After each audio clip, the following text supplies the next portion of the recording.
leen yéen ñëpp alhamdulilah. yéen ñëpp bàyyi nee nañu wax alhamdulilahi rabbil alamin. ngeen sant yàlla xam ne yàlla sopp na leen. ñu sant yàlla te xam ne yàlla sopp na.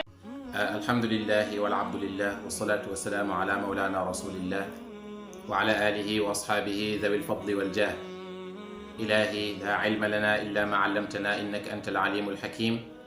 ya himmat alcheikh uhduri lana fi hada almahdari waltaatufi binadratin tati lana bidafari. ya himmat alcheikh indi fahduri abada ulfa lada alkulli mamnuan min alzalali والزيغ واللهو والشهوات والخطر بين الخلائق مني بعد بالأمل وبعد السلام عليكم ورحمة الله تعالى وبركاته mbokk jullit ñi yéen ñu suivre ci chaîne Ndaanaan Faydu ñu ngi leen di nuyu du ñëwaat ak yéen ci benn question bu ñu laaj ñu bëgg cee yaatal pour amatu naas yi comprendre mooy lan mooy malakul mawt ak kan mooy malakul mawt ak lan mooy rôlam. aywa awalan ñu njëkk a comprendre ne amul benn bakkan buy génn àdduna lu dul ci ndigalab yàlla. yàlla wax na ci alquran wa ma kaana li nafsin an tamuuta illa bi idnillahi kitaaban muajjala. yàlla tabaraka wa taala dafa ne amul benn bakkan buy rot buy dee lu dul ne ci sama ndigal la man loo xam ne dama kaa prévoiroon lu yàgg. yàlla waxaat na ba tey ci suratu zumar verset 42 yàlla wax mu ni allahu yatawaffa al anfusa xiina mawtiha. yàlla ne man maay rotal bakkan man maay faat nit jamono bi muy génn àdduna maanaam rey ko pour mu génn àdduna ci man ci sama loxo la nekk. mu waxaat ba tey ci suratul jaasiya verset 26 mu ne qulillahu yuxyikum summa yumiitukum. mu ne xam leen ne yàlla moom moo leen di dundal te moo leen di faat. kon yi verset yi ñu indi yëpp pour wane ne dee moom ci loxo yàlla la nekk tabaraka wa taala. yàlla waxaat ba tey mu ni alladi xalaqa almawta walxayaata liyabluwakum ayukum axsanu amala. yàlla ne man maa sàkk dund man maa sàkk dee. xam nañ ne kon dund mbindeefu yàlla la dee itam mbindeefu yàlla la te itam yàlla xamal nañu ne amul benn doomu aadama buy génn àdduna lu dul sama ndigal. mu xamalaat nu ne amul kenn kuy génn àdduna lu dul ne man maa la faat. kon lan moo indi malakul mawt.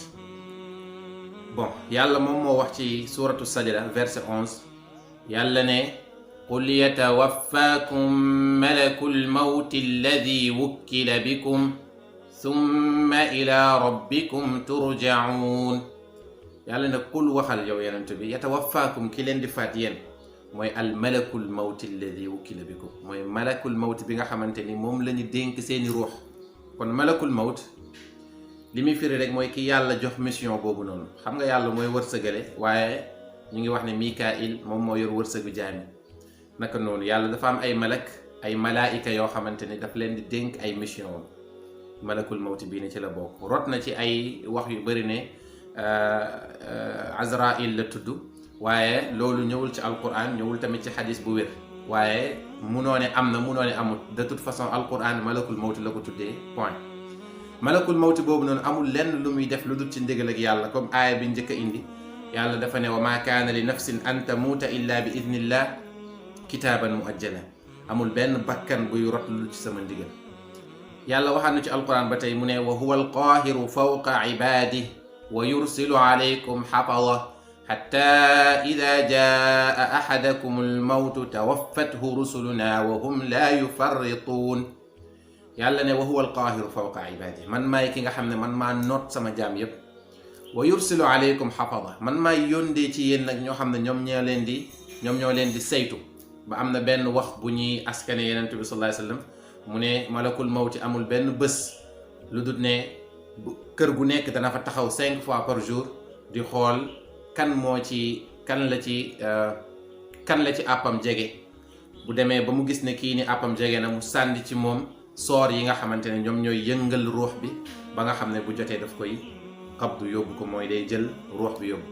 waaye ci aaya bii ni yàlla dafa ne wa yursilu alaykum xafada ñun ñooy yóndi ci moom suñuy gardien ñi nga xam ne ñoom ñooy saytu ay mbiram. mu ne xatta ida jaa ahadakumul mawt ba kenn ci ñoom nag bu ko dee dikkalee yàlla ne tawaffathu rusuluna suñuy ndaw. yàlla waxul sama ndaw mu ne suñuy ndaw ñoo koy faat. kon fii nii liñ ci déggee mooy malakul mawt moom mooy responsable ruux yi waaye dafa am ñu koy dimbali. loolu boo demee ci mafatixul xayb bu imaamu Razi da ngay gis muy tafsir loolu noonu tawaffatuhu rusuluna mu ne rusul boobu mooy suñu ndaw yooyu mooy ñi nga xam ne ñooy dimbalanteeg malakul mawt.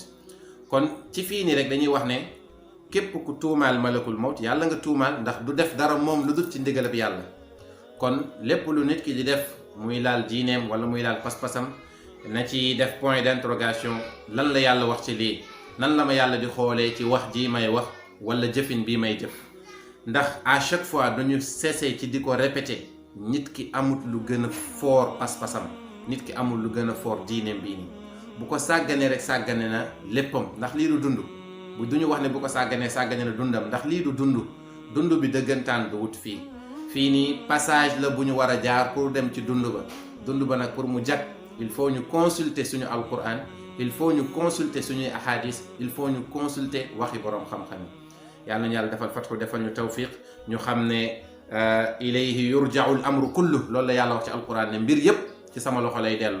kon nañ ko delloo yàlla te ñu ragal yàlla ci suñuy waxin, ragal yàlla ci suñuy comportement, ragal yàlla tamit ci lépp loo xamante ni ñu ngi ciy yëngatu wala di ko xaatir sax waxuma laaj di ko wax. yàlla nañ ko yàlla yombalal, defal ñu tawfiq bi jaahi rasulillah sallallahu alayhi wa sallam.